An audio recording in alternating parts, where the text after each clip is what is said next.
welcome along to the Invincible podcast. We're here for another show. We got Lee in the building, and Lee's brought along his mate today.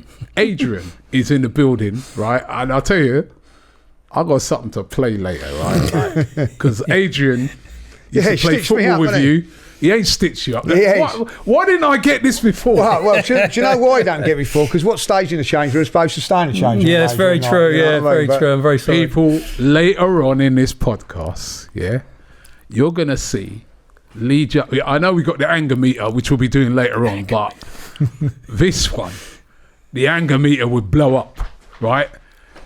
Lee Judges, the manager. The guy always has a go at Mikel Arteta. Arteta this, Arteta that. We're going to see him in action in the changing rooms, right? From a clip that was taken, and I'll tell you, I already know this is going viral. If only I had this ages ago. But no, listen, it's great to have you both here. How you doing? No, yeah, all good. I had a few days off because we ain't got a game, and I turned out I've enjoyed it. Do you know what? I've enjoyed it, but then I'm starting, the weekend's coming, and I'm like, really? Yeah, I wouldn't have minded a game against Chelsea. Yeah, but I don't know. I could have done with a game this weekend. Well, I couldn't do with another game like that on Sunday. Like, you know what I mean? It's just chore. It was boring, wasn't it? Boring game, like, you know what I mean? Both teams, not getting away how bad Arsenal were, but Chelsea were even worse, and that the money that they've spent. But I was just sitting there and I'm just thinking, it was a chore, that game last week, Rob. Like, I'm glad I'm going to watch Oliver tomorrow. You know what I mean? So, like, Oliver. Yeah, like, and I'm quite looking forward. These entitled football fans, you know what I mean? Like, there's fans all around the world, right?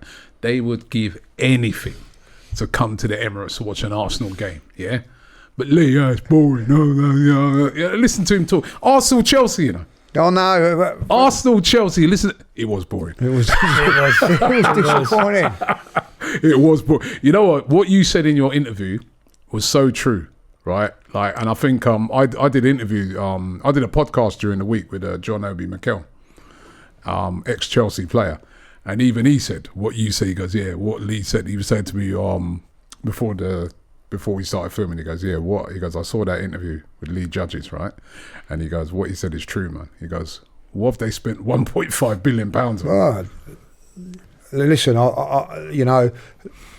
I have to say, not that I was disappointed. I know they had Cole Palmer out, which is that's what brought me to say it. A couple of my Chelsea mates, we've got Cole Palmer out. We've had Saka out for 3 months. You know what I mean? Like, you can't keep down. What they've got, all that money they've spent, they haven't got a spine. And the two midfield players, I'm sorry, like, over £200 million spent on them, Caicedo and Fernandes, you know what I mean? And all they did was go around kicking people. That's all they did. Could have got you for that. Yeah. Listen, I done a better job. I've done a better job than them. Like, I mean, like, back in the day when I played, you could get away with kicking a few, but mind you, Fofana got away with it, didn't he? Like, you know what I mean? He should have been sent off. You know what I mean? Another poor referee. Again, how many more? This is a referee that sent Declan Rice off, and he said, I have no choice but to send you off for kicking the ball that much away. But and then he's letting Fofana do what he likes at the Emirates. It's a disgrace, but that's what football is now, isn't it? Yeah, what do you make of it, Adrian? I know you're a lifelong Arsenal fan as well. Yeah, it was just like I said to Lee, it was like a end of season dead rubber game, wasn't it? It's like, it was just, like a pre-season game, wasn't it? Yeah, like no atmosphere in the ground. I think obviously all the fans and me included, we've kind of resigned. The league's not going to happen this year, and I just think with the Real Madrid tie coming up, I don't know. I just think that will be the time where the Emirates will really hopefully get rocking and get behind the team. But yeah, I'm funny enough, my in-laws, I was watching it at their house and they're all Chelsea, and we were all just sitting there going, this is a game I'm not going to remember this game for love or money. It was just really like slow, boring. There was no cohesion through the teing. It was just like, nah, what's going on? But again, it was like we've resigned, the league's done now, and it's like, drag into the end of the season. But it was not a good game. But let's put some respect on Mikel Merino, though, right? Mikel Merino with the winner. Goal scoring machine. And Mikel Merino saved Spain as well against the Netherlands. 6 minutes 2-1. He was on, bang. Yeah, comes on, scored. This guy's scoring something big goals. Listen, I'll have to say that I don't know what is going wrong with Arsenal at the moment, because if you be really honest, we're a couple of players short. The creativity of the side, who you ever have up front, it's just not happening. And but he is actually contributing with some goals. I think he's got 6 goals now. And I give him credit. You know, I don't really know what he's doing up there really, but he ain't getting. He's feeding off the scraps. And you know, I've looked at the header a few times. Some people said, did he mean it or not? I don't know if he did or he didn't, but it's a good header. I think he did mean it. Yeah, it's a good header. It was a great header. Finish. Stevie Bold back in the day, wasn't it? Yeah, it's also, Stevie Bold with air. Yeah. And as I said, he got the equaliser for Spain against the Netherlands, right? You know, right at the death. So he's scoring big goals at the moment, Mikel Merino's. But Adrian, you're on the show today, right? And I know, and we're going to run that clip later, right? You used to play football with Lee. Now, and be honest. Tell the truth. Dig at me, don't he? That. I can't dig you out. I'm just saying, was he any good?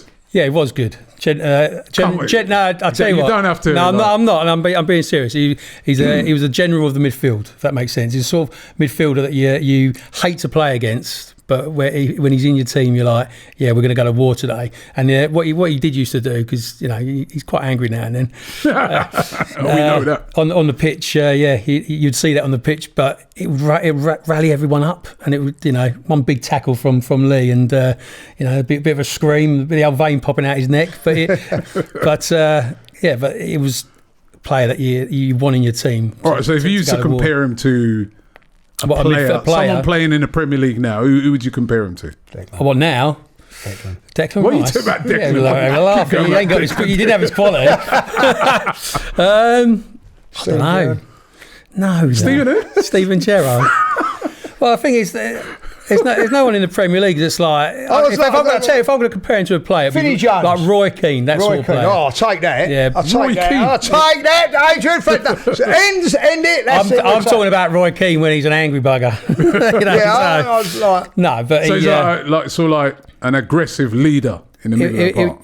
I tell you what, he used to do really well. He used to take a grain bar, scuffle the neck. When it was like a real 0-0 or a 1-1, a tight game, it would be like it would get you through it. And you'd more often than not you'd win the game because Lee's got control of the midfield. I mean, he had good players around him. I think that's the key. I've always been fortunate to have he had a very good friend of mine, Nicky Wing, around him, was a very, very good footballer. So he was kind of the So like the anchor. Basically, he'd be the one who would. They used to call me. The nickname I was called the Shield when I had the Shield. The defensive midfielder, if you like. I used to. My dad gave me that name, by the way. Your dad gave me many names, didn't he? Yeah, and me. But sort of player that wouldn't set the game alight, but would do the donkey work stuff. But okay. Well, and then he went into management. Are we going to see that clip later? What was he like as a manager? I tell you what, if to go back to the Arsenal-Chelsea game, it would be the manager that would, at half-time, he would get right into the players. Like I'm talking, as you'll probably see in this clip that you'll see later. But you never held back, did you? No. And he called a spade. So if you're not playing well, he's on you in a change. He's had players in change room like that in around the seats because he's going mad. So bully them. No, not like that. Don't listen to him. No. He weren't because we all knew what he was like, but he's passion. But sometimes the passion would boil over a little bit. I always say I never when I was a manager or even when I was playing it. If everybody give 100%, then as long as you give your best, you know what I mean. And if I felt that players weren't giving their best, I'd call them out. So you've always been like this, then? Yeah, always been like this. I've called players out at half time, and when I think they're not doing well, and then they'd maybe respond at the end of it. And when I was managing, that's all. If I felt a player was giving his best, he wasn't playing well, but was giving his best, I would never have a go at him. But I felt if a player wasn't giving his 100%, I'd call him out. Okay, so all the Arsenal players in years gone by, and now they've been subject to Lee ripping into them, right? You've heard it there. he's not picking on you. He's been doing this for a long time. Yeah. Even to his own mates, right? So it's nothing personal. It's just the passion of this guy. Well, like, listen, with Kevin, God rest his soul, like, you know what I mean? Like, we'd be sitting there having a drink and all that, and he'd miss a chance. I actually blamed him for the FA Cup defeat against Spurs, in 91. Yeah. And he said, why is that? That game? So I said, well, you hit the bar from 6 yards when you should have scored. We went fair enough. And I said, and if you look back, you turned your back on the wall like with Gascoigne. But that time the pint was thrown over me, like, you know what I mean? But like, and he said, that's a bit harsh. I said, yeah, maybe it was. But you ruined my life I was there that game. It was a horrendous game. Yeah. So I would do it. But I tell you something, and Adrian will tell you this, never held a grudge in football. Like, if someone had a go at me, or it was in a dressing room after the game, or whatever, that was where that. And I repeat this again: what stayed in the changing room stayed in the changing room. Like, not all of it. Stitch me up. But like, and that's how it was. So you'd walk out and like we'd have a go. Maybe me and Adrian might have had a go at each other, like, because he was a bit of a lazy so and so. If I'll be really honest. I could run one way, but not the other. His defensive duties were not as strong as his attacking. I agree with that. And remind him of that. He was only a little whippersnapper at the time. You know what I mean? But then, like, I might say a few harsh words, but then afterwards we'd go out and have a drink, and if he had the hump with me about it, I'd pull him on that and all. I'd say, what you got the hump about, like, you know what I mean? It's football. You were very fair. I'll give you that. You were very fair to I like that players. Even with when I play vets football now, if someone's not doing it, I'll call it out, even though that I can't do it as much myself now, like, you know. Oh, brilliant. Well, Adrian, I know, like, obviously you're a lifelong Arsenal fan, right? And the reason why we got you in here today as a special guest on the show is you've got this charity event coming up, which I want you to tell us about. And I want you to tell us about the reason why you're keeping this charity event, which has been, there's been amazing support for this event that's taking place, right? So I want you to tell us about this, because I know you've got a very important message for many of the people who are watching this show today. Many of the people who be watching this show today will be men, right? And I've done a lot of work with Prostate Cancer UK, and one of the things that, the organisers, when they first got me involved in this charity, one of the things they said is that a lot of times this cancer can be prevented if the men go and get tested early, but they don't. They just, a bit like what we were just talking about there. We're macho, innit? Like, we're strong, tough, right? And we don't, even sometimes we'll see certain signs. We don't want to, we're just like, it's nothing. Whereas females, they will actually, like, as soon as they see some signs, they'll be like, hey, this don't look right, bang, straight down the doctor. So I want you to tell us about your experience, and I want you to tell us about this charity event that you've got coming up. Yeah, so next Friday we've got a charity football match been organised. I didn't know anything about it, funny enough, on our WhatsApp St Mags group league. I got kicked out. I was like, what? You've been kicked out? I've been kicked out of the group? Why? What have I done? Didn't know anything about it, and so I didn't say anything. But and then I got added back in. Probably about a week later, I think it was. And there's a lad who we've played with, Tony Smith, his name is, and he's actually done a few charity games for Mind. It's a mental health charity. Yeah, so Tony reached out to me when he found out about what was going on. So just to let everyone know, just before Christmas, I was diagnosed with stage 4 bowel cancer, and I had a test on the 2nd of December, which was a colonoscopy, and unfortunately they found a tumour. And from the 2nd to Christmas Eve, I had tests. So I had a CT scan, MRI. So I got called in on Christmas Eve to go through the full extent, and then obviously they told me it's not good news, which was a big shock, that it had spread to my liver, and it's quite advanced cancer. So obviously 44 years old, 2 young children, wife, family. Yeah, and my head was just completely spinning out of control. Like, couldn't believe it. But and for you, did this just come out of the blue? Well, I go back to last April, where it all kind of started. Like last April, I don't mind sharing this. I had piles at the time, so I had a bit of blood coming out in my stools, and so I went to doctors. Doctor said, "Look, yeah, you've got some piles," and I just put it down to that. Didn't do anything with it, and then sort of settled down a little bit. A bit of blood here and there. Then I went away on holiday. When I go away, I don't drink. I get in the gym, get to swim, get myself really fit. Which I basically came back, got 3/4 of stone lighter, felt great. But then sort of now knowing what I've got, I look back on the holiday, and there was times on the holiday where I was running to the toilet, like sprinting to the toilet out of nowhere. And I, again, as us blokes do, you don't think the worst. I just put it down to the hot sun and eating a different diet.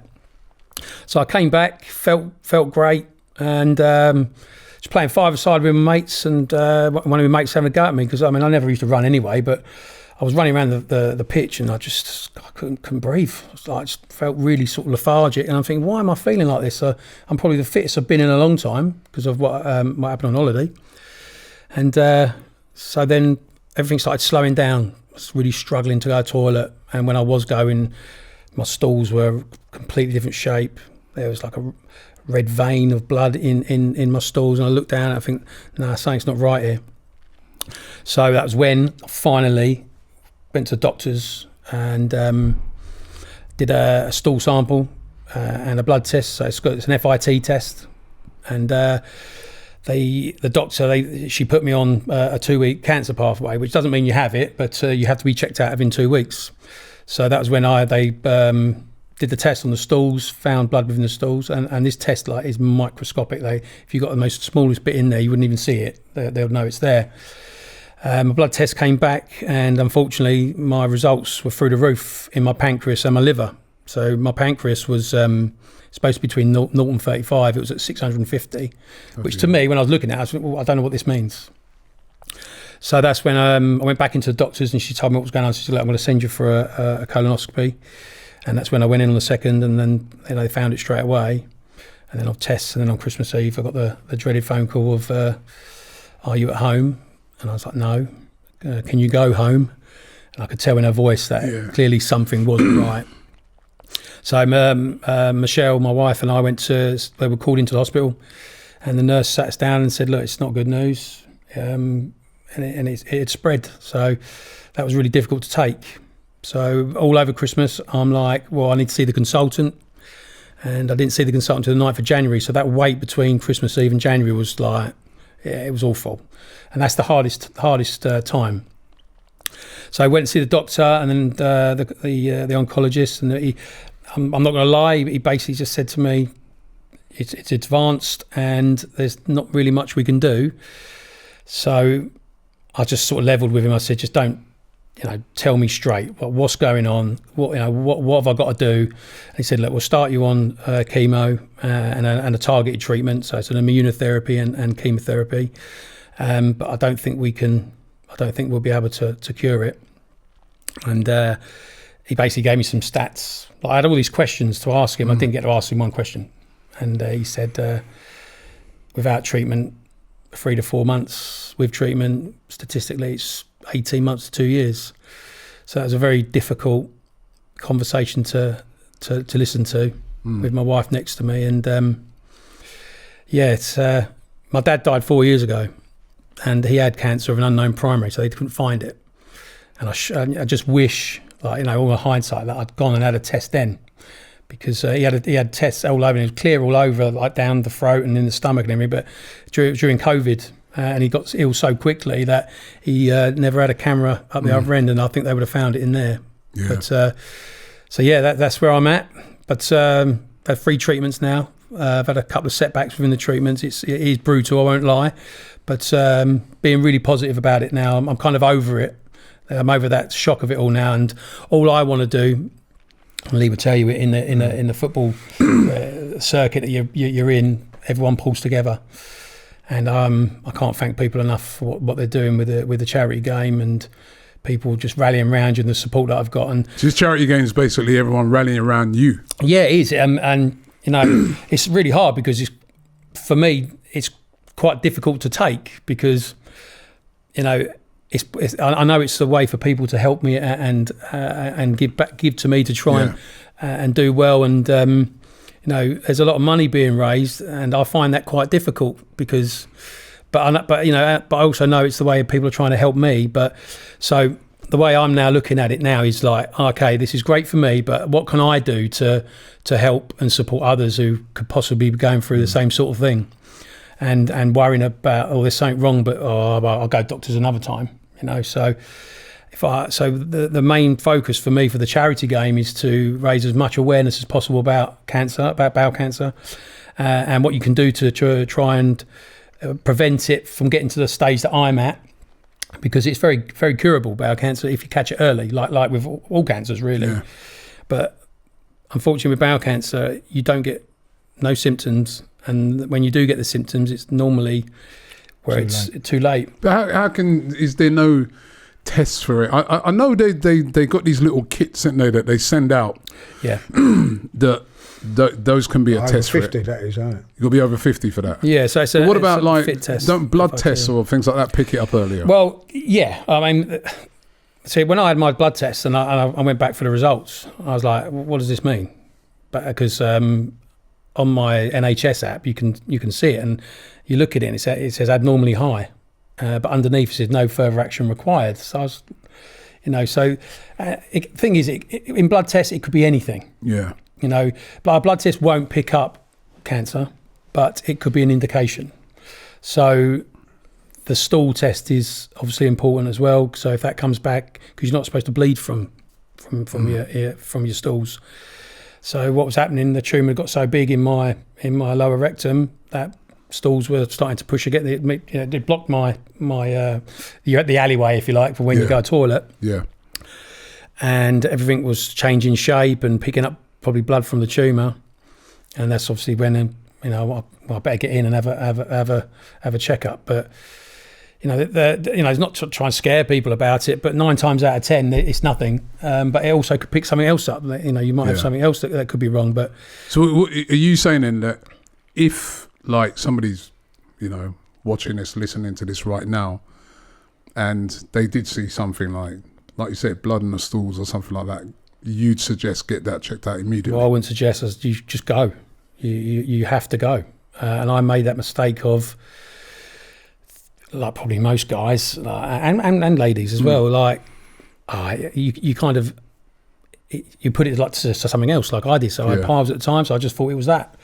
And then on holiday, I just thought it was the sun, and it was like, if you put it off and put it off. It's kind of weird because you kind of go through, you see it, and then it settles down a little bit sort of thing.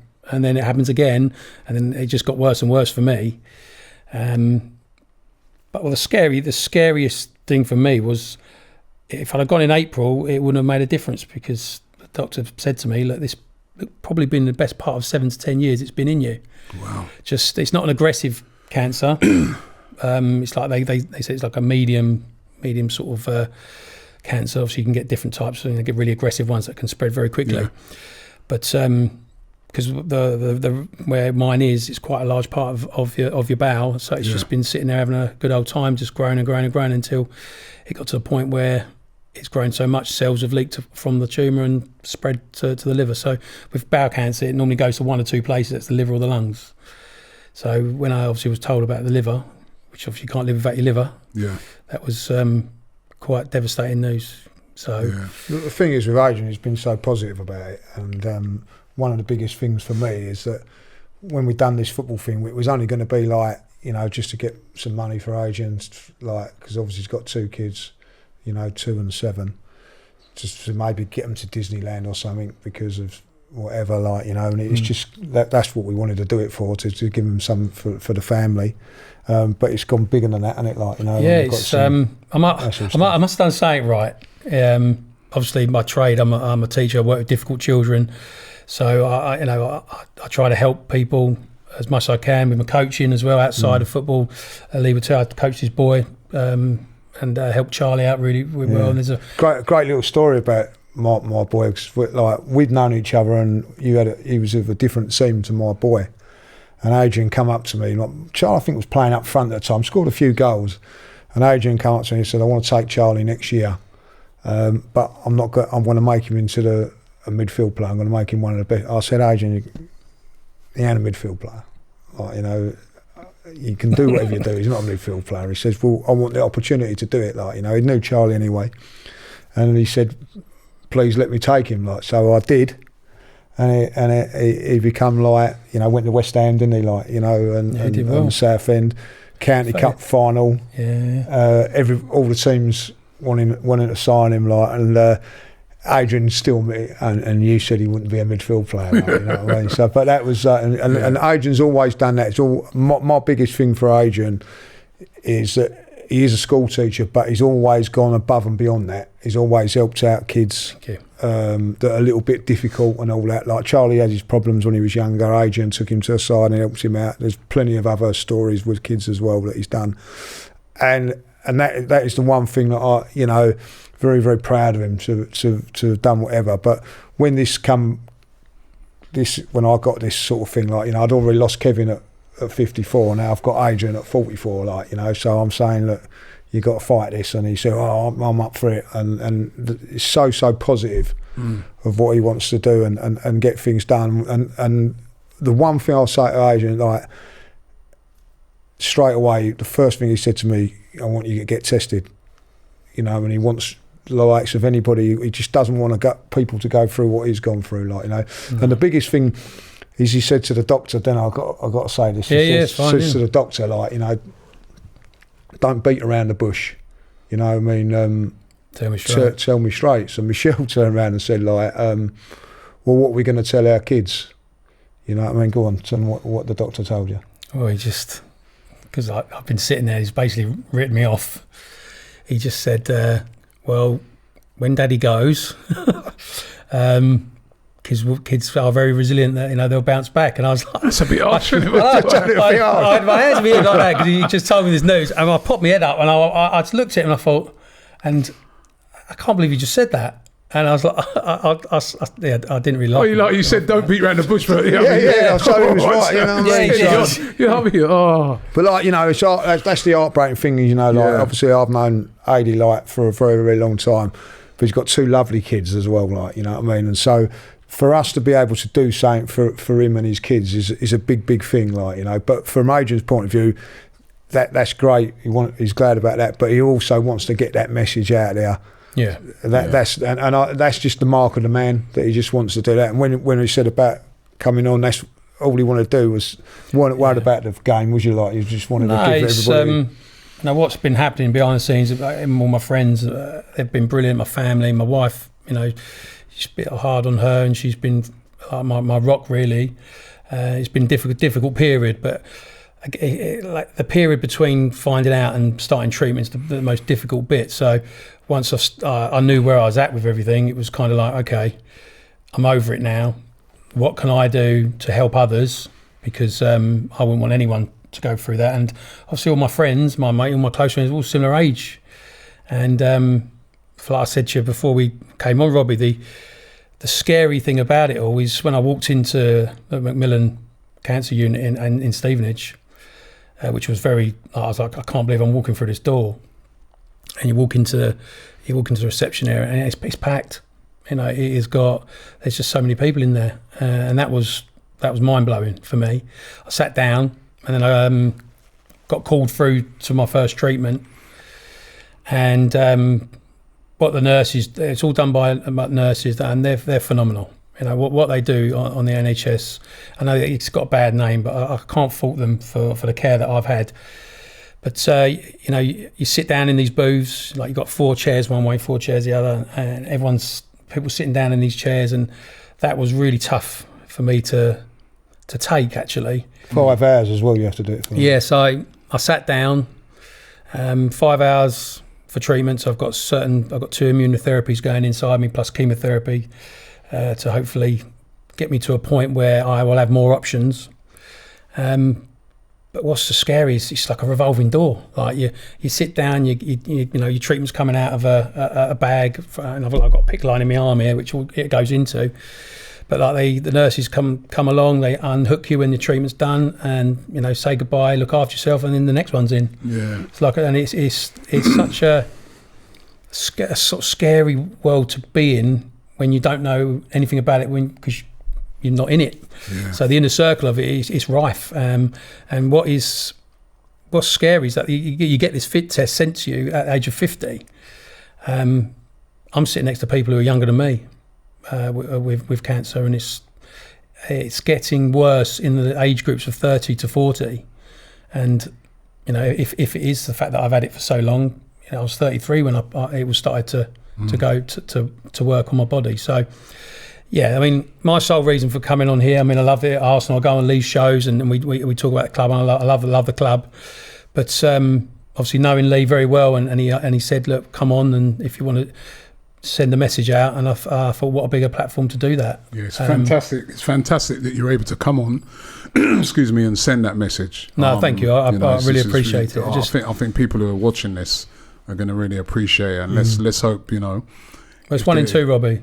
That's what they, you know. Now I'm in that inner circle. It's 1 in 2 people that will, you know, if you can't catch it, your body creates it, doesn't it? But it's just about a lot of it can be prevented. Yeah. Now I didn't know until it was. Well, it's not. Hopefully, fingers crossed, not too late, and I get through it. But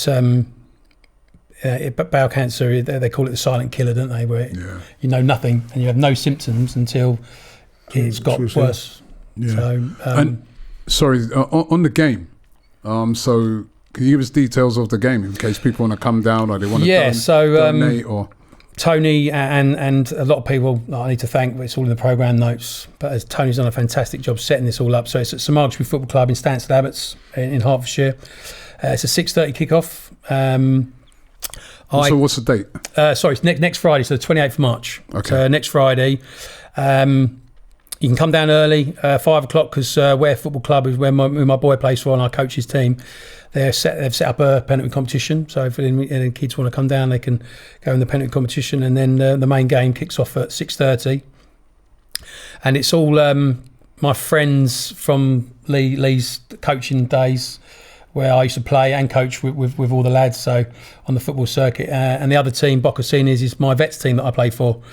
Boccasini's. Yeah, Boccasini's. I like that name. Yeah. No, I don't. Yeah, Lee don't know. Bocca Juniors, yeah, Boccasini's. Very, very good side they are. So it's going to be a good game.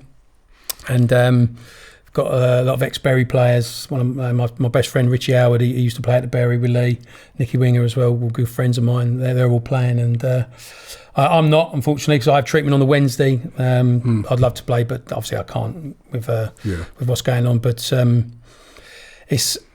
it's going to be emotional for me in many ways. One that, you know, I don't know how many people are coming, but by the sounds of it, it's going to be very busy. So obviously that's, you know, I'm going to be very overwhelmed with the amount of people that are going to be here. I'm going to see people I've not seen for a long time. So I've got. I went from tomorrow to Potts Bar Football Club where they're all going to be there. So the football circuit, they just come together, didn't they? Yeah, that's the good thing about it. And we've got like some.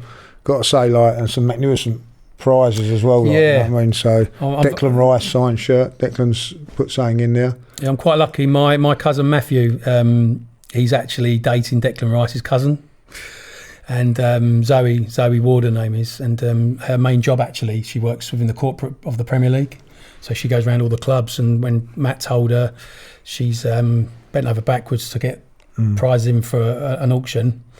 And there's signed Declan Rice shirt, signed by Dec himself, signed Fulham shirt from all the squad, signed Chelsea shirt from all the squad, West Ham, Spurs.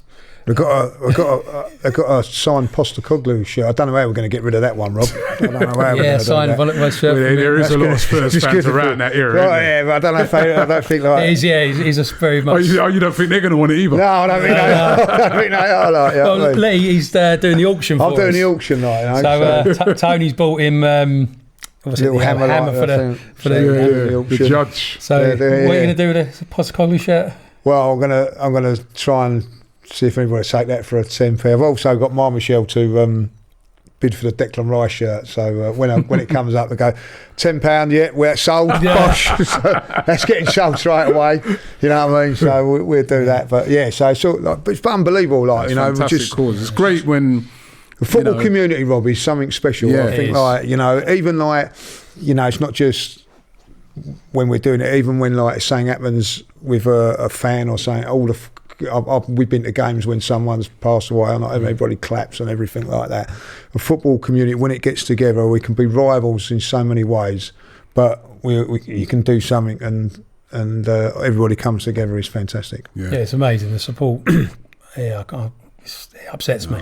It's brilliant. Yeah. You know, I'm trying to make it down there myself. You know what I mean? It sounds great. It sounds great. Could your spirits be lifted? Well, Arsenal ain't helping me at the moment. Let's put it that way. This is where I'll get in here, right? Yeah. Could your spirits be lifted by a victory over Real Madrid over 2 legs? Of course, yeah.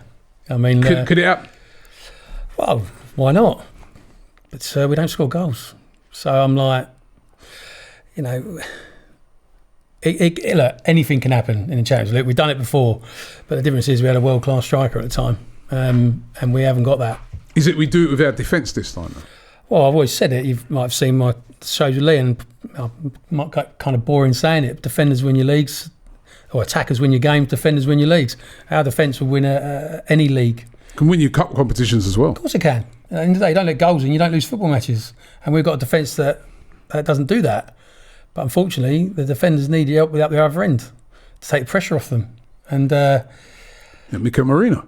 Well, good on Mikel. Well, you never know. You never know. But I mean, it's sad that we're in that situation. In our Arsenal Football Club, I mean, I'm 44 years old. We've always had a world-class striker. Always. You know, you can go back to Ian Wright through to. I don't mean this to sound horrible and all that, like, you know, but when they go, there's always, like, you know, people go, there's next year, there's a year after. No. Not necessarily. You know what I mean? Like, if you've got the opportunity now, do it now. Yeah. You know what I mean? Because, like, for Adrian, he doesn't know. You know what I mean? Like, so this Champions League means more to him, like, you know, and, you know, like, that's what we want now, isn't it? We want Arsenal to win the Champions League, you know what I mean? Because you never know, you know. This is the thing in football. You've got to take your chances. We don't take our chances in big games. That's the difference. You know, it's all well and good when you're beating teams 3-4 0, but it's the games where I've said it before. You might get 1 or 2 chances against a big side, and a world-class striker would take them. Our strikers don't take them, and you end up drawing the game or even losing the game. Or I saw this today. I was reading this today. It says Bukayo Saka is progressing well after his hamstring injury. Could rejoin training soon. There was pictures of him in training on grass, raising hopes of his availability in Arsenal's upcoming Champions League matches against Real Madrid on the 8th and 16th of April. However, Calafiori suffered a potential knee injury. How bad? What bad? It was bad. It was bad. They are saying though with that it might be just a couple of weeks. Yeah, but is what they're saying now. It's a horrendous slip, wasn't it? Yeah, it was. It was an awful slip. But it was unlucky. Saka could be back for these games, especially that second leg. He could be back. Could that make the difference? Well, he's a world-class player, isn't he? But he's been out for 3 months. You know, you see that scar on his leg? He's not. I tell you what, if he comes back and he makes the difference, then he's world class. I mean, he's you know, you could say he's world class now because he is a different level. Yeah, that's putting a stamp on it, though, isn't it? If he was to do that, if he comes back and he tears Real Madrid apart, then that after an injury like that, because you know this is the Premier League we're talking about. You know, you don't just come back and have an instant impact. It's difficult. You know, he's been out of the game a long time. Yeah, he's young and fit, but it's a hamstring injury which he's had to have an operation on. So the way I look at it is, I mean, we spoke about it, and it was like, you know, do we just bring him back gradually and then go again next year with him because it's an awful injury he's got. And but if he comes back and he tears him apart, then I don't care what anyone says, stamp it there and then. He's a world-class footballer. We missed him more than what anybody would have thought. You know, we missed Odegaard, but Saka is just that. For me, he is the player. It's not just that though. It's the continuity between the players and how they work together. Everything about him. Saka's world class, but when Odegaard and Saka are on the pitch and Ben White's on the pitch, things work differently. Yeah. That whole right side's been taken out this year. The whole season. Yeah. The whole season, that's not been about, but no one says anything about that. Well, do you think that because again, when I was chatting to Obi Mikel, I was saying that it's not an excuse, but in a way, it is a little bit of an excuse. Actually, and it's quite a big excuse that it is a lot of injuries to very key players. Like if you've got very key players that are out for a long time, I don't care who you are, it's going to be really difficult. Especially your attacking players. I think we've all played with forwards, and if they're not there, you think, wow, if he'd have been playing, we might have got this up. To have it for constantly all season. We've also played in teams that haven't got that striker, and you struggle. You know what I mean? Like, and if you had that striker, I look back at the cup final with Newcastle, the Isak goal. Yeah. If that was Havertz, Jesus, and that, they missed that, and then Liverpool go up the other end 1-1, and then you ain't going to win that game. But that moment when and we've not had that, and I think we've probably over the years we've had Robin van Persie that's been out to do that, Henry that's been out to do it. We've been spoilt, I suppose, really. Like Adi Bayor had a stint where he scored loads of goals. Aubameyang, you know what I mean. Ian Wright, you can go into Nicholas Anelka. We've always had that goal scorer that would score those goals to get you out of trouble. I was looking at a game the other day, Manchester United versus Arsenal. Alan Smith scored. You know what I mean? Like, you didn't realise how potent he was as well. Like, sort of taken for granted a little bit what they actually do. Saka's a little bit different because he creates. He plays wide, doesn't he? He's not your focal striker. But he creates, but he also brings in other players, and he also can score that wonder goal as well, So I think, if we can get him on the pitch, maybe like last 10, 15, 20... I think their first game, by the way, is if like last season, it was lost at the Emirates against Bayern. Like, I mean, if we'd have beaten Bayern, who knows what would have happened, but we didn't withdraw. We have got to go to the Emirates when it is in a couple of weeks' time. And I know we've got a couple of games before that, Fulham and Everton. Great. But if we go to that game and we can beat them, then we've got a chance. But if it's a draw or they win over there, you know what I mean, you're just going, let's just go for a sightseeing tour. You know what I mean? Like that's how it's going to be. Always the optimist. Lee Judges. What have you made of these links? Nico Williams, who scored last night for Spain.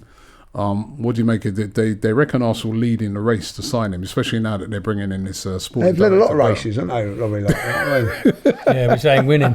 You know what I mean? What's that in the old when you go to not marathons but the long runs, and they have the runner first of all, and they the pacemaker, and they drop out. We're the pacemaker of the transfers. You know what I mean? Like, we drop out halfway through. But we've been leading well, so... they won't pay the extra pound. Yeah, so... listen, I'm very... when you think about Arsenal, when it comes to transfers, I'm very, very cagey about what goes on and what don't go on. Like, me, personally, the minute he's got the shirt up and everything, then I'll get excited, But you just don't know, do you? You just don't know. Even we sort of knew, didn't we, that Declan Rice was signing for Arsenal. We sort of had a little bit of inside info, right? And when that Man City came, oh no, oh no, I remember I was doing shows, right, and I was saying, and people would say, "What are you talking? He's done. He's going City." Well, Robbie, what are you talking? And I was like, "Well, no." We didn't go because he wanted to come to Arsenal. Yeah, we knew that, but all of a sudden, no. Yeah, we've dropped out of the race again. You know what I mean? Yeah, but so you never know.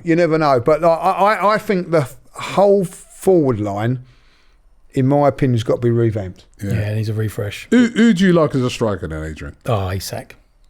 All day long. All right, now give me a realistic one. Yeah, exactly. Yeah, I know. Do you reckon he'd link? I mean, he's been linked with Liverpool this week. He's been linked with Arsenal. Yeah. But if they get in the Champions League, he ain't going nowhere for sure, is he? No, he'll stay, I think. I'll be upset. And if Isak signs for Newcastle and fair enough. Yeah. But if he was to sign for Liverpool or Man United or Chelsea, right, I would be peeved. What if it's signed for Liverpool? I'd be peeved. If they won the league. Well, no, because I think that, you know what I mean, we're all right, they've won the league this season, but we should be in a position to offer as much as Liverpool. That's my pitch, especially after the summer that we've had and everything like that. I know Liverpool have not. A Liverpool fan reminded me yesterday that we never spent nothing in January, which they didn't. They didn't spend anything in the summer. They didn't spend anything. Well, but they're going to have to this summer because you know, it'd be interesting if they do let all them go and then go, oh, we'll wait until we, you know, I wonder if Slot come out, we're waiting for the right one, you know what I mean, 2 years later we're waiting for the right one. So I'll be very disappointed if it ain't like that. But be it like, I don't know, I'll be disappointed if they get Sesko, because I've not waited around 2 transfer windows and all that. Like, when I go back to that transfer window, very, very hard, Robbie, to when you've gone that if you look back at last season, the run that we was on and all that, very, very hard to improve the team. You know, like just lost one game against Aston Villa and drew to Man City from January to May. Very, very hard to improve the team on the back of what they've done. This season, simple. You know what I mean? Like simple last season. Yeah. If anything, I'd say it was easier last season. Everybody knew striker. Yeah, but what I'm saying is Havertz scored 15 goals from January to, so you was going to drop him, which is a little bit harsh, but I get it. It's not a matter of dropping; it's a matter of strengthening your squad. Yeah, but now I don't think there's a debate or an argument. It's nailed on that they've got to go. What's the difference between January just gone and then January before? Is simple. Back then we had no injuries. We had none. The squad was fully fit, come back from Dubai, fully fit, and they all stayed fit right to the end of the season. This year's been a completely different story. Yeah, so they need to strengthen. So it just highlights the fact that you know, I think we need 2 strikers, I'll be honest. I think if you go for Isak, if you go for Isak, you're just having the one. Yeah. But if you're getting Sesko, you've got to go and get someone else. So for me, my argument is you go Sesko and Karuna at Wolves. Cunha at Wolves. That's a lot of money. What is it? 80 million and 80 million? 60 odd million. 160. You're going to pay 150. Like confetti. That's for 2 players, right? Yeah, but you're going to pay 150. Cunha, 70 million probably. Yeah. 60, 70 million. And Sesko, 70 million. All right, so 140 million, right? That's a lot of money. But you're paying that for Isak. I don't think Isak would cost that much, but that's if they sold him. But I just don't think. I don't think Newcastle are going to sell Isak this summer. Well, they might. Well, they're in a position where they're the richest club in the world, but because of financial fair play, they can't go out and spend massive. But why would they? My thing is, though, are they going to sell their best player to meet that, or are they going to sell a few other players? Because apparently, as well, they're not far off of that now. And if they get in the Champions League, that's not even going to be a worry. Yeah, and I think if they get in the Champions League, they get. But that thing about Isak, does he want to stay or don't he? That thing about Isak, loves Thierry Henry and that. So Thierry Henry's no longer. We probably get that guy from Panama who jumped in the he's trying to get moved to the Arsenal. I love you, Thierry. I love you, Thierry, and that he's 34. We probably get him. That's probably the one we get. You know what I mean? Like, I mean, realistically, who do you think we're going to get? Sesko. I think Sesko. But that ain't good enough. There's too much around him, isn't there? Yeah, he doesn't look prolific, Sesko, at the moment. When I was looking, he's not the real deal, is he? So you wait 2 years for... He might be. It might be. Isak weren't the real deal when he came. Yeah, but he is now. He is now, We've waited two transfer windows. But it's frustrating that we're having this conversation. This is Arsenal Football Club who have had the best strikers in the world over the years, a world-class striker. And out of all the players Arteta has bought, he hasn't bought that world-class striker. No, and that's what he's... everywhere else, we are, fully fit squads.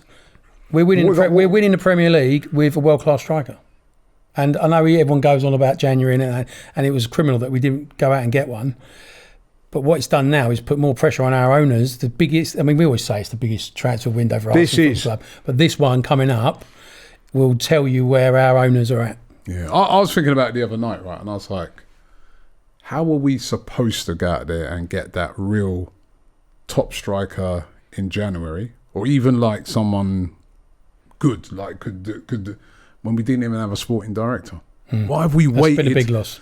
This because the new guy that's coming in looks really highly rated, has made some great signings for Atletico Madrid over the years. Right, looks like a real top guy, proper guy in this position, sporting director. Why didn't we get him in January? Why in January? Who was doing these deals? Is it just some little guys? We didn't have no one, did we? Some little guys scuttling around in the background trying. Well, they didn't do anything. That's right. And so even that, the more I think about that, I'm just like, what was going on? We was a little bit gullible, weren't we? Very amateurish. Yeah. Very amateurish to have nobody in, because we knew Eddie was on gardening leave long before the January transfer window. Very amateurish not to have anybody in place, and then just to be rustling around in January when we knew. Honestly, the more I think about it, the more damning it is. And you know, when you had a little bit of a go at me earlier on about going to the Arsenal-Chelsea game, all that, I felt very, very let down by the club from that January transfer window. Yeah. There was still January, February, March, April, May, still left of the season, still asking us to spend our money on the transfer on our season tickets, asking if you get to go further in cup rounds to pay extra on your season ticket, all of that sort of stuff, and they've done nothing. Yeah, it's not good nothing. enough. So when it comes to this summer. No, you said it. They're under serious pressure, and I don't want them saying, right, we spent 150 million, but we've sold 50 million pounds, 100 million pounds worth of player, and say someone like Gabriel or whatever like that. I want 200 million pounds spent, plus any money you do get on sales, adding into that as well. Well, they better not sell Gabriel. I've seen that one linked to Saudi, and they cannot be selling. No, they've got. I want to see. We was talking about this on the Forever Arsenal. You got Saliba, you've got Saka, you've got Gabriel. All contracts have got to be renewed, and they've got to be put on top money. So, this is not just about signing players. It's about keeping them. It's keeping them as well. Yeah. And the reason you keep these players is you sign big, but that keeps everybody going as well. I think this summer, I expect you, when you're doing your roundup. Me? Yeah, your transfer daily to be on double shift. You know doing what? Two shows a week. Robbie don't buy the players. One in the morning, one in the afternoon. You know what, right? I've even been picking up stick like I buy players. But all I'm doing is reporting on double shift. So, you know what I mean? Can't keep up with it. Joe, we're going to have to do an double evening shift. show. I'm thinking of taking the summer off, man, go on holiday. You know what I mean? After the last couple of disappointments. You know what I mean? I spent all of January, busy. every single day talking about not one signing. It was incredible. It was nah. I still can't get over that. Nah. But then, as I said the other night, I'm thinking not even a sporting director. So you know what I mean? Yes. The amateur, very amateur. I think we're going to look back at this and just pour over and analyse it a bit more and just say, what the hell was going on? Yeah. What is this? If I see with Arsenal, it's like something really stupid or bad needs to happen for our owners to act. So I go back to the Suarez 40 million and a pound thing. Absolutely mugged the club off you just don't do that. And that was embarrassing. We should have got it. We would have got him if he'd have just but a pound over the clause. He was done. And it's just things like that. And then we had this conversation when the Super League came out. The European Super League came out, and we're going to join it. And obviously the big uproar, and everyone's gone mad at the owners. And then, funny enough, the next transfer window we spend 100 million on Declan Rice and 60 million on Havertz. So we spent the money then. But then we were talking about it. In the next 3 windows, we've not spent anything. No.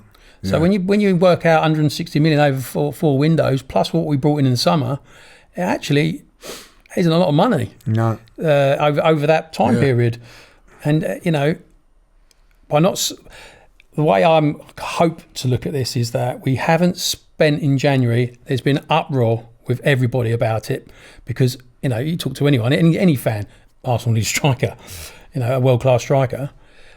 I'm hoping. Even Arteta said it, by the way. Well, this is why we've had conversations about, do you blame Arteta as to why we haven't got one in? Arteta couldn't have said enough about the fact that we are short. Exactly. That's why I feel he wanted that striker. Yeah, of course. Definitely. But now he needs to go and we need to get one in the summer, and our owners have got to put the money up front because you ain't going to get a world-class striker unless it's 100 million plus. Was it you said this the other night, or somebody said this? Well, I was on a live. I don't know who said it. Can you ever remember Arsenal going and taking a big player away from a big club?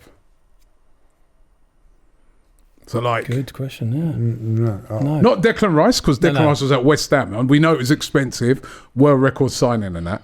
But have we ever gone Like what and Man United done to us? like taking our main player away from another big club? Can you ever remember us doing that? Sol Campbell, but it was on a free. That's the only thing. Sol Campbell. If I was going to say that'd be the only one I can think of. Actually, I'm not even going to include that because it was on a free. That's true. Where they've gone Good in, one, though. where they've got, because a lot of times we've been told, smack the money down. So have they ever done that No. in the history? Well, Gone there and said, right, here it is. Yeah. We want him. Yeah. And we get over the line like City and I think it's something you've got to do now, like, because I think that.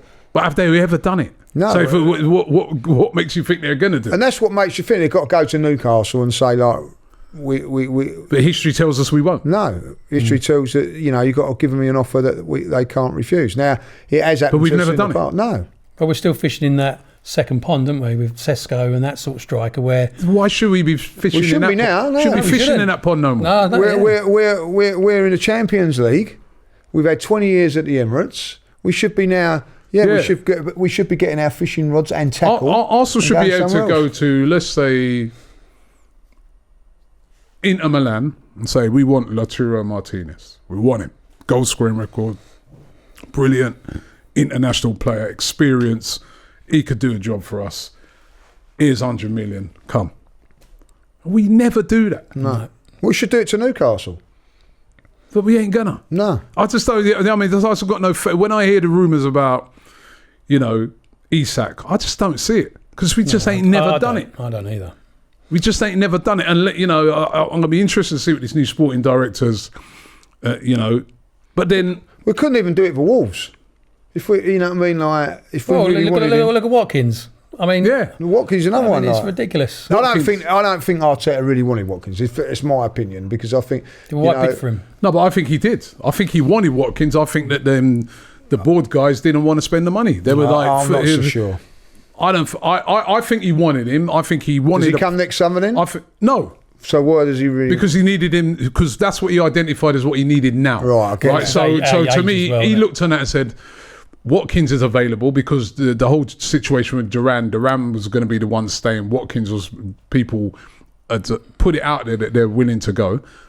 Arteta said, yeah, but I reckon it's the board is like, I'm 29. Yeah, I mean, that's how they, to me, I think they operate like that on all their signings. If they don't see a value age-wise, profile-wise, that's why it would probably be Sesko because he's 21. Even though a lot of those other strikers that are out there, they're 26, 27. How old is Gorkrez? And to me, I just want 24. 27. Is he 24? 27. Is he? Oh, is he? I think he's 20, either 26 or 27. Gyökeres, right? That's why for me they ain't gonna get him. No. They're 21. Yeah. I mean, We got Ian Wright when he was 28, 27 yeah, but slash 28. I just don't think the way in which I don't know with the new guy Berto will it be any different? But I just don't see him doing that. I think they're going to go and get a young guy. They're not going to go and get. They're not going to want to go and get a 27-year-old. And to me, it shouldn't matter because look what Bayern. They got a Harry Kane. He's like 29, 30. But what's he done? He's come in and bang, bang, bang. And Goal scoring record last year. Goal scoring record this year. If you want goals, you go and get the player. Yeah, well, And you'd say Bayern Munich more favourites. I was Lewandowski. He's one of the top goal scorers in Europe. yeah. Barcelona. But for some reason, it's very frustrating. It's the final piece of the puzzle. Yeah. You know, We should be able to go to some of these big clubs and just say, right, we want him. It's frustrating, it, But because, then we're relying on, maybe he likes Thierry Henry. a couple of quid. But look at Man City, though. If you're a Man City fan, you're like, we've been linked with this player. He's in the door. Yeah. He's through the door like within a week. Yeah. If that, with us, even with the Declan Rice situation, we're waiting weeks and weeks. Oh, is he coming? Is he coming? Yeah. Oh, he's nearly there. Oh, he's not come yet. And then the City bid comes in. And you're like, you sit on the edge of your chair, aren't you?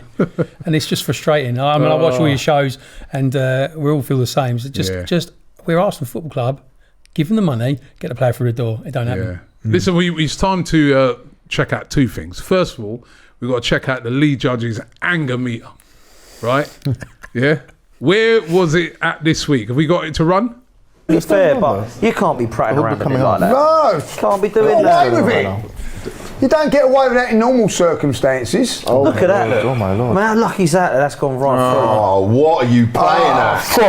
This is better. He's like, you take it, you take it. Marino. Get Merino up top. Why has he stopped up top? Why has he gone? Why? I love it. It's a shocker decision. Thank you, Joe. Position. He's Right through the roof, that one. Do you know when Angry. when you do those watch-alongs, you don't realise. I say, I'll do the watch-along like, yeah. I mean, I'll do the watch-along. Like, And then we've got this one, right? This one to show you, right? Lee Judges, the manager. Yeah, Adrian, thank you so much for this. You know what, Adrian? This is an absolute gem that Adrian showed me earlier, right? And I said that, no, Adrian, we need this, right? This is Lee Judges, right? Forget about Arteta, right? And all those managers, right? This is Lee Judges' half-time team talk to his team. This is the beginning of the This is the game. beginning of the game, not even half-time yet. Yeah, the beginning of the game. Check this out. today, this big battle win and they're relegated today, right? So at the end of the day, they're up for it, right? I ain't saying too much more, they're bottom of the fucking league. If you fucking lot come in here, fucking losing this fucking game, I'll tell you that now, at half time or the end of the game. You are angry then. what kind of management is that? Do you know what? That was a game when we was my coach come in and was warming up players, and he said like, if we beat that team that we played, they were going to get relegated. We was going for a top 4 at the time. They were on the knees, weren't they? And they come in. He come running in, and he said, "They're not up for it. They're not up for it. You're going to have to do something." So I said, "Like, right, okay, leave it to me." Like, so I went into this where I was going to kill them all. Do you know what I mean? We won 5-0, by the way. Like, so it worked. Adam Lawton, he filmed it, didn't he? Adam filmed it with that. If I'd have known, he'd been fined for that. You know what I mean? So good lad. Mikel Arteta, get him in the changing rooms, right? Get him in there. Get him doing the team talk before that Real Madrid game. Yeah, it worked. Yeah, If you see it Mbappe, get him. Somehow I don't think that's going to work. I think you're going to need a bit more than that. Just without the missile, yeah? Yeah. And the missile at the end And of the it. missile, well, that might work on so, it. yeah. Brilliant. Brilliant. But listen, Adrian, I want to thank you very much for coming in today. No worries, thank you. I wish you all the best. Number one with your health. Thank you. But also number two with the event next week. And you know what? I really want to thank you from the bottom of my heart for coming in here today and spreading awareness on this, because you know, you could easily just gone really insular with this, with your family, just be dealing with it and just, you know, but you haven't. You've chosen to go public, and you're probably going to help a lot of people. There's going to be people watching this video who, if not, maybe they might have symptoms themselves. They may know people that do. They may tell them to, you know, go and get a checkout, and that could save their life. So what you're doing here today is so important, and I really commend you for that. And Thank you. I hope the event goes really well next week. I'm going to try and make it down with myself. Is he playing now? It is. I don't know, man. First half. First half. I'll be there for the second half. Yes. See what I'm saying about him? That's where the good players come in. No. But no. I'm going to try and make it down. And listen, I wish you all the best of it. We're going to put a link in the description with all the details for the event, so you guys can get down there and support it as well. Lee, thank you very much as always with that video. Yeah. That's going viral, you know that. No, well, thanks to Adrian. Like, you know. Well, that's tame, Robbie. You got more? Yeah, well, I need more, man. I haven't got more videos, but I will say when we did win games, you were banging on the doors and singing the Berries. Yeah, I used to sing get songs everyone like for it. that. But I mean, if you hadn't played well, we got to the county cup final with Charlie's team. with the didn't we, Goffs like, team, you know, yeah. and Yeah. I had them all singing, didn't I, out of the change rooms and all that. Like, you know, they was only about 14 at the time, weren't they? Like 13, they were, 14. Broxbourne, semi-final. Teaching them all the songs that we would do and all that. Like, and I loved it. I've got a video of that. I'll have to show you. We that, have, actually, yeah. where we was. You know, all the kids were jumping up and going mad. So It's what it's all Adrian's about, a big part of that. Like, Yeah. you know, his coach. I have to say, he's a much, much better coach than he is a footballer. Absolutely, yeah, absolutely. Even I would agree with that, leader. Even I'd agree with that. I'm getting that. You sucking me in, I'm getting you that one back. Yeah, if you're a crap player, go coach and do a better job. Yeah. Good to know. Well, listen, thank you very much, both of you. And once again, if you want more details of the event, check out the link in the description. We give you all the information to that. Once again, guys, thank you very much, and see you guys next week. No football this weekend, international football, but no Arsenal games. And no Arsenal game next weekend. No. Because it's the FA Cup weekend. Our game's actually going to be played on the Tuesday against Fulham. Yeah. Oh well. Yeah. Go on holiday, Rob. 2 weeks off. See you next week. The Invincible podcast. Myself, Robbie, and Lee Judges come together once a week to discuss all things Arsenal. Straight talking, considered discussion, brought to you by the fans of the only club in Football League history to go invincible.